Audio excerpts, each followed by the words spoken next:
Cinema చిన్నదైనా పెద్దదైనా hit అయినా ఫట్ అయినా పైరసీ నుంచి మాత్రం తప్పించుకోలేకపోతుంది.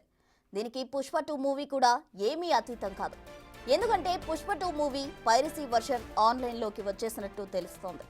ఓవైపు అడ్వాన్స్ బుకింగ్స్ లో రికార్డులు బద్దలు కొడుతుంటే మరోవైపు ఇలా పైరసీ వర్షన్ చూసి ఎంజాయ్ చేసే వారి సంఖ్య కూడా పెరుగుతోంది.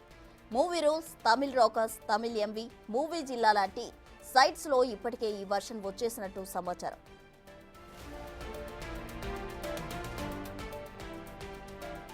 అయితే పుష్ప 2 పైరసీ విషయంలో మరో కోణం కూడా కనిపిస్తోంది. యాంటీ ఫ్యాన్స్ ఇప్పుడు ఈ లింక్స్ ను సోషల్ మీడియాలో షేర్ చేస్తున్నారు, పైరసీని ఎంకరేజ్ చేస్తున్నారు. మరికొందరు అయితే ఏకంగా థియేటర్లో కూర్చుని లైవ్ స్ట్రీమింగ్స్ కూడా చేస్తున్నట్టు కనిపిస్తోంది. మరికొందరు చిన్న చిన్న పార్ట్లుగా వీడియోను షేర్ చేస్తున్నారు. సినిమాలో హైలైట్ గా నిలిచిన కొన్ని సీన్స్ ఇప్పటికే ఆన్లైన్ లో చక్కర్లు కొడుతున్నాయి. మామూలుగానే పెద్ద సినిమాలు పైరసీ భూతం వేయడం లేదు. కల్కి కావచ్చు, దేవర కావచ్చు, ఏవి కూడా ఈ పైరసీ నుంచి తప్పించుకోలేకపోయాయి. అయితే ఇప్పుడు ఈ లిస్ట్ లో పుష్ప కూడా చేరిపోయింది.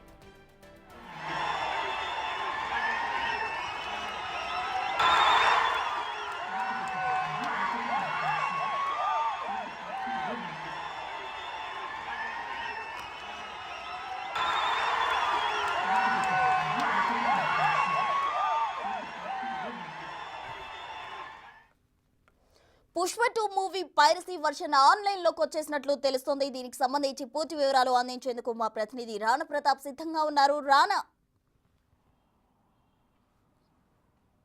ప్రపంచవ్యాప్తంగా 12,000 థియేటర్లో కూడా రిలీజ్ అయినటువంటి పుష్ప సినిమా దాదాపు 500 కోట్ల రూపాయల వరకు కూడా బడ్జెట్ దీనికి నిర్మాణానికి పెట్టారు. దాంతోపాటు అనేక రకాలుగా కూడా పెద్ద ఎత్తున ప్రమోషన్స్ కూడా చేసినటువంటి ఈ సినిమాకి మంచి బ్లాక్ బస్టర్ టాక్ని నిన్న సొంతం చేసుకుంది. అయితే నిన్న సొంతం చేసుకున్నటువంటి క్షణంలోనే చాలా వరకు ఇటు కర్ణాటక నుంచి కూడా తమిళనాడు నుంచి కూడా పెద్ద ఎత్తున తెలుగు వర్షన్కి సంబంధించినటువంటి లీక్డ్ వీడియోలు అనేది బయటపడ్డాయి పెద్ద ఎత్తున. దాంతోపాటు ఇటు బీహార్ కానీ ఇటు ముంబైలో కానీ ఏకంగా ఒక సినిమాకి సంబంధించినటువంటి మొత్తం కంటెంట్ అంతా కూడా సోషల్ మీడియాలో లభ్యమైనటువంటి నేపథ్యం కనపడుతుంది. పైరసీ పైన అనేక చర్యలు తీసుకున్న రాష్ట్ర ప్రభుత్వాల యొక్క సహకారం కూడా కోరుతున్నప్పటికీ కానీ ఈ సినిమాలకు ఈ పైరసీ భూతం అనేది ఇప్పటివరకు కూడా వదిలిపెట్టలేదు.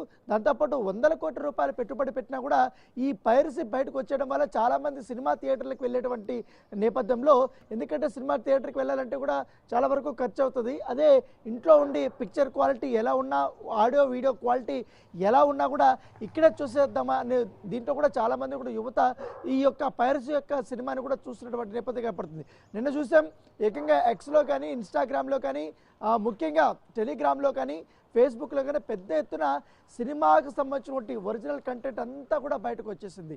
ఏకంగా నిన్న ఉదయం 10 గంటల 12 గంటల మధ్య సినిమాలోనే హైలైట్ సీన్స్ ఏవైతే ఉన్నాయో, గంగ జాతరకు సంబంధించినటువంటి అల్లు అర్జున్ బాగా పర్ఫామ్ చేసినటువంటి ఆ ఒక్క సీన్ని సినిమాకే హైలైట్గా నిలిచింది. ఆ సీను బయటకు వచ్చేసింది. తర్వాత introduction scene, so introduction scene కూడా బయటకు వచ్చేసినటువంటి నేపథ్యం అయితే కనపడుతుంది. ఇప్పటికే నిర్మాతలు చాలా ఇప్పటికే ఇటు రాష్ట్ర ప్రభుత్వాలను కూడా వాళ్ళు రిక్వెస్ట్ చేసినప్పుడు ఈ పైరసీని ఎట్లా అరికట్టాలన్న దానిపై కూడా ఒక ప్రణాళిక సిద్ధం చేసుకోవాలని చెప్తున్నారు. దాంతోపాటు ఎన్ని ప్రభుత్వాలు కానీ, చిత్రమండలి కానీ, చిత్ర యూనిట్లు కానీ ఎన్ని ప్రయత్నాలు చేసినా కూడా ఏదో రూపంలో ఏదో ఒక స్టేట్ నుంచి కూడా ఈ సినిమా పైరసీ అనేది బయటకు వచ్చేసి అది సోషల్ మీడియా వేదికగా ధారాళంగా కూడా బయటికి వచ్చేసి అది బాగా స్ప్రెడ్ అయిపోతుంది, వైరల్ అయిపోతున్నటువంటి నేపథ్యం కనపడుతుంది. సో దాంతోపాటు ఇప్పటికే ఇటు కొన్ని జిల్లాల్లో, ముఖ్యంగా ఇటు ఒడిస్సాకి ఆంధ్ర సంబంధించినటువంటి బార్డర్లో కొన్ని తెలుగు థియేటర్స్ ఉంటాయి కాబట్టి అక్కడ రిలీజ్ చేసినప్పుడు అక్కడ ఏకంగా వాళ్ళు మొబైల్ పెట్టేసి లైవ్ స్ట్రీమింగ్ కూడా పెట్టినట్టుగా పోలీసులు గుర్తించారు. వాటిపైన కూడా కంప్లైంట్ ఇవ్వడానికి కూడా చేస్తున్నారు. దాంతోపాటు ఇది ఒక పక్క నడుస్తుంటే రెగ్యులర్గా బిజినెస్ ప్రకారం ఈ యాంటీ ఫ్యాన్స్ ఎవరైతే ఉన్నారో వాళ్ళు ఈ పుష్ప సినిమా గురించి ప్రత్యేకమైనటువంటి దృష్టి పెట్టినట్టుగా మనకు సమాచారం అవుతుంది. ఆల్రెడీ లీక్డ్ అయినటువంటి ఆ వీడియోలు కానీ, ఆ సినిమాకి సంబంధించినటువంటి మొత్తం టోటల్ కంటెంట్ కానీ వీళ్ళు స్ప్రెడ్ చేయడం స్టార్ట్ చేశారు. సో ఇతర మాధ్యమాల్లో కూడా వాళ్ళు స్ప్రెడ్ చేయడము, ఐబొమ్మ కానీ, అలాగే తమిళ రూల్స్లో కానీ, తర్వాత ఇతరకు సంబంధించినటువంటి ఈ పైరసీ వెబ్సైట్లు ఎక్కువ ఉంటాయి కాబట్టి ఆ వెబ్సైట్లో పుష్ప సినిమా మొత్తం అంతా కూడా పెట్టేశారు. ఏకంగా కొన్ని చోట్ల హెచ్డి ప్రింట్ కూడా పెట్టేసినటువంటి నేపథ్యం కనపడుతుంది. సో కొన్ని మాత్రం ఇప్పటికే ఎక్కడెక్కడ వెబ్సైట్లో పెట్టారు అవనేది కూడా ఇప్పటికే చిత్ర యూనిట్ గుర్తించింది. సో ఐటీ పీపుల్ ద్వారా కూడా, అలాగే తెలంగాణ సైబర్ క్రైమ్ దీని నుంచి కూడా ఆ ఒక లీక్స్ అనేది కూడా డిలీట్ చేస్తున్నప్పటికీ వేలాదిగా ఇంకా వస్తూనే ఉన్నాయి. ఇతర రాష్ట్రాల్లో కూడా పెద్ద ఎత్తున కూడా ఇది వైరల్గా మారినటువంటి నేపథ్యం కనపడుతుంది. సో ఒకవేళ ఇండియాలో అరికడదాం అనుకున్న ఇతర దేశాల్లో కూడా ఈ సినిమా కూడా రిలీజ్ అయిపోయింది కాబట్టి అక్కడ థియేటర్లో మొబైల్ తీసుకెళ్లి ఈ షూట్ చేయడం అనేది పెద్దగా కొన్ని చోట్ల నేరంగా ఉండదు ఇతర భాషలకు సంబంధించిన సినిమాలు. సో ఆ రూపంలో కూడా పెద్ద ఎత్తున కూడా ఈ సినిమా అనేది బయటకు వచ్చేసినటువంటి నేపథ్యం అయితే కనపడుతుంది.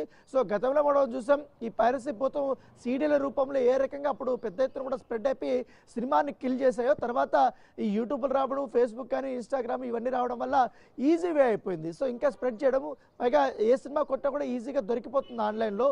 సో ఇలాంటివి అన్నీ కూడా జరిగిన దాదాపు టాప్ 50 వెబ్సైట్ల దాకా కూడా ఇప్పటి వరకు గుర్తించినట్టుగా మనకు సమాచారం అవుతుంది. వాటినంతా కూడా బ్లాకింగ్ చేస్తున్నారు, వాటికి నోటీసులు కూడా జారీ చేస్తున్నారు. దాంతోపాటు ఈ వెబ్సైట్లో అప్లోడ్ చేసినటువంటి IP అడ్రస్లు ఉంటాయి కాబట్టి ఎక్కడ ఏ ప్రాంతంలో వీళ్ళు అప్లోడ్ చేశారనే దానిపై కూడా సైబర్ క్రైమ్ సంబంధించిన పోలీసులు ప్రత్యేకమైన దృష్టి పెట్టారు. ఓ పక్క సినిమా బ్లాక్ బస్టర్ అయింది, మరోవైపు పైరసీ పెనుబూతు మాత్రం ఈ పుష్పాన్ని వేయటం లేదు. Right, thank you Rana. Popcorn వాళ్ళందరూ